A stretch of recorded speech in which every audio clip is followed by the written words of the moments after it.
everybody, today I am actually pretty far north in Westfield. I'm not quite to the northern border of Westfield, but I'm starting to get pretty close to it. And you look out here behind me, obviously you've got this big beautiful field, and a lot of the northern parts of Westfield are going to look a little bit like this. So we're going to talk about this area just a little bit and really get into a question, or at least a thought that people have from time to time about Westfield when they start getting this far north. Is this going to be too far north, too rural for me? So we're gonna get into some of the details of it and try to answer that question for you. Stay tuned.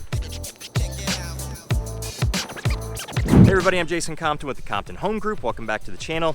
If this is your first time to the channel and you wanna know everything there is to know about living in a place like Westfield, Indiana, Indianapolis, Indiana, of course, or nearby Carmel or Noblesville, something like that. Or if you go to the south side, Greenwood, Indiana, or Plainfield, Indiana, then make sure you hit that subscribe button. Also tap the little bell so you're notified every time we do a new video. Now we have people reaching out to us from all over the country with questions about places like Westfield, Indiana, of course, and this particular area of Westfield. And is it gonna be the right fit? Is it too rural? Is it too far out? Or am I close enough to things that I need? So if you have all these detailed questions about not just in Westfield, but Indianapolis, Indiana too, or any of the cities and towns surrounding Indy, then make sure you reach out any way you know how. We'll always have your back with those questions, and we'll certainly have your back when it comes time for you to make your move, Westfield or Indianapolis. All right guys, again, so I am in Westfield, Indiana today, and you can't really see what I'm looking at, although we'll get to that in just a second, but out here we have this beautiful field beyond this tree line here, and we get into some farms. And where I'm actually located, and I'm gonna start walking a little bit, where I'm located right now is a little north of 191st Street, and I'm east of US 31, so I'm in Westfield, although Westfield extends to the west much further than where I'm sitting here right now. You can actually get to Noblesville really fast. Noblesville is really just off to the east of where I'm standing. So you can see this fence right behind me, this vinyl fence. It's a border between essentially this whole property that I'm gonna walk this way and up this path a little bit of a completely new build neighborhood. So if I turn around, I mean, this is a big pile of dirt right here, not much going on there, but you can see cars and construction equipment going this way. Got some utility lines going in over here, but I get past kind of this little swampy area and I can actually hear some of the construction equipment and something. I heard a dump truck just unloading a thing of dirt. If you get too close to those get so loud. So anyway, this particular part of Westfield, as you get north of 191st, has changed so much. Lived in Indianapolis in the 90s, and I worked at Westfield High School as a high school science teacher for 16 years. And then I got into real estate and all of this stuff about 10 years ago. I don't work there now. I still love that place and love the job that I had there. Westfield has grown so much since then. So I lived in Nora on the north side of Indianapolis when I first moved here for several years. And it was a reasonable drive to Westfield, not that bad. Actually, the high school is just a little west of me and in between State Road 32 and 186th Street. So I lived around 91st Street in Nora, and from where I'm standing right now, if I were to drive down there, that's about 10 miles. So a little less than that. Not a bad drive. We're talking 20 minutes or so. Actually, back then, it sometimes could take a little bit longer because the traffic was worse. And going up and down US 31 or any other route up here to the north, you just hit stop signs and stoplights, and of course it built up a lot of traffic. But now it is so easy to go up US 31 or Keystone Parkway, any of those from Indianapolis through Carmel to get to Westfield because you don't stop ever. And so the traffic just flows, you can keep a nice rate of speed and not having to stop. It's pretty fantastic. Wow, yeah, there's a super loud, looks like trencher over here, getting those utility lines in. So if I'm talking too loud, unnecessarily, this thing's just got me a little distracted. I'm trying to make sure I'm heard. So driving from there up here, I always thought, wow, Westfield is really far up here. But when I started at Westfield in the 90s, there were 5,000 people, 6,000 people or so. There was under 10,000 by the year 2000, so 9,000, something like that. And now there's about 50,000. So here we are in 2022 when this video is being shot. That is a lot of growth in those 20 years or so. And a lot's changed, of course. So back then, Westfield really was about as far north as anything would be in Westfield. You could still have a Westfield address when you got further north, for sure. And we'll talk about at some point the northern border of Westfield, kind of what that's like. And it can be a little bit confusing, honestly, because you can get into some other small towns like Arcadia and Sheridan. You can run into Cicero or, of course, Noblesville. Noblesville extends pretty far to the north. So here we go. We can see this new build neighborhood. these homes are all built. Obviously, these are not. There's that trencher over there, digging out those utilities. So Westfield in this area was actually really still quite rural. Once you got to the high school, there wasn't a whole lot around the high school. At the intersection of US 31 and State Road 32, that's where the old football field was, the baseball field, varsity baseball field, JV baseball field was all there, and then the building for the administration was right there as well.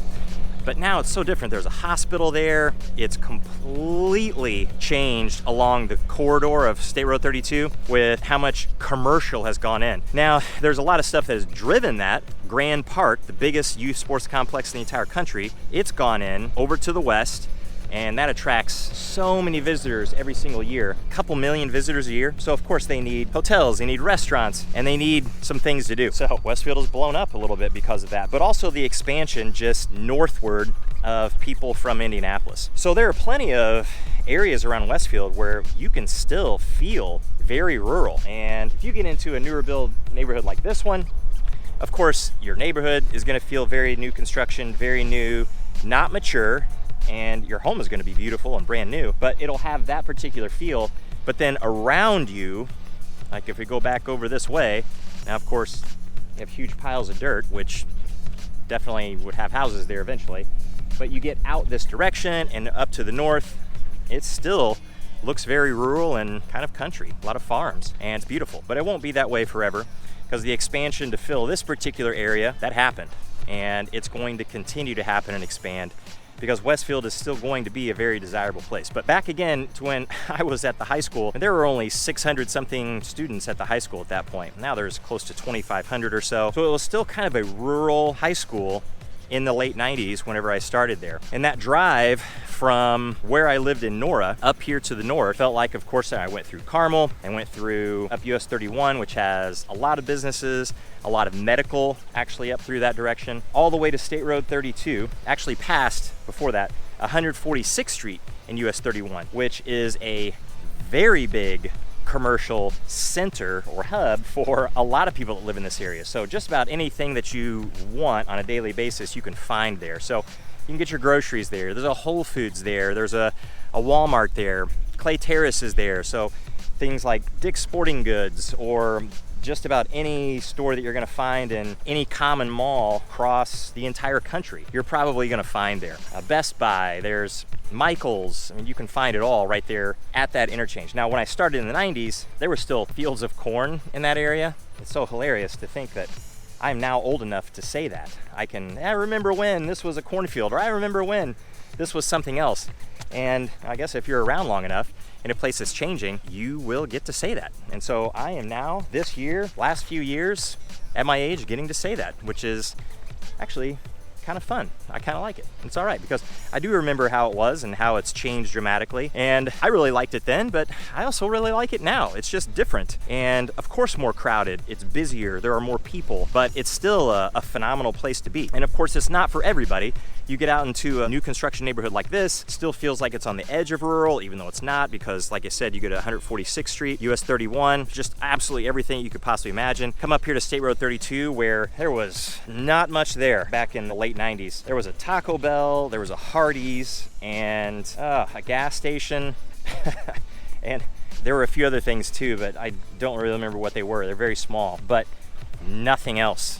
When you went to the east, you got into, on State Road 32, you got into downtown Westfield. Really wasn't a whole lot there. That's really changed a lot and will change a heck of a lot over the next 5 years. And then west of that though, there was just nothing at all. You would go way west on State Road 32, you'd finally get to Executive Airport, get to a Zionsville address, and then you're kind of in rural Zionsville, honestly, way to the north. So very, very rural, very, very out there feel. And like I said, you can still get that in Westfield, but Westfield is really catching up to a lot of those places and bringing all the things that you could possibly need maybe on a daily basis closer to you, because that State Road 32, US 31 intersection that used to just be not much, not a whole lot at all. All right, it's kind of brand new ground here. I'm trying to watch where I'm stepping so I don't step in some mud, because it had some water, had some rain recently, and it's not exactly muddy, but there's some puddles here and there. But that has just changed so much and become so different. Used to be just a stoplight there, US 31, State Road 32, traffic would build up. Now you just shoot right over the top of State Road 32 when you're going north or south on US 31. You don't have to get off.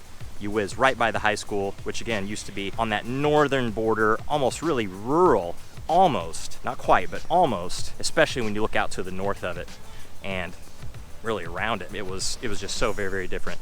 So you can, when people say to me, I don't want to be too rural in Westfield, and we get to a place like this to take a look at a neighborhood or some homes, and think, well, it's just too rural. I feel like I'm too far out here. Well, it depends on what you're too far out from. So if you're talking about Indianapolis, yeah, you could be. Because again, that trip to Nora from here, which is 91st Street, the border of Indianapolis is essentially 96th Street. And from here, that's about 10 miles. And it's not gonna take too long to get there. 20 minutes, somewhere in that range. A little less, maybe a touch more if the traffic was exceptionally heavy, just trying to get over to US 31 or a south route to get to that. But if you don't have to go to Indianapolis and you need to go to Noblesville, or you work from home in Westfield, or you just need to get into Carmel, it's just not that far. So it's not as rural as what people think. It is amazing how many places there are around Indianapolis, and Indianapolis, I'm sure, is not alone. There's probably a lot of other cities and towns, a bigger city or just a big metro area with multiple good-sized cities, and how many places you can get to, and it just feels like I'm just too far out here. But what does that mean? Too far out from what? What do you need to be close to? Because that's what we're trying to define too far out there as being. What do you need to be near? And if it's just things on a daily basis because you work from home, there aren't many places that you can be unless you get way, way out there that you're going to be too far from that. And then of course it's subjective as to how long it takes you to get from where you need to be back home. And some people will say 5 minutes, 10 minutes, 15 minutes. Everybody's got a different threshold for what's too long and what's too far. And then of course there's the route. So some routes are pleasant to drive and some are flat out frustrating and agitating. And if you had to do them on a daily basis, boy, it can get pretty tough, really tough. So if you have questions at all about what's too rural in Westfield, what's too far north, what's too far away from whatever it is that I need in Westfield, then reach out. Happy to talk to you about that and how it might affect you. And until the next one, we'll see you later.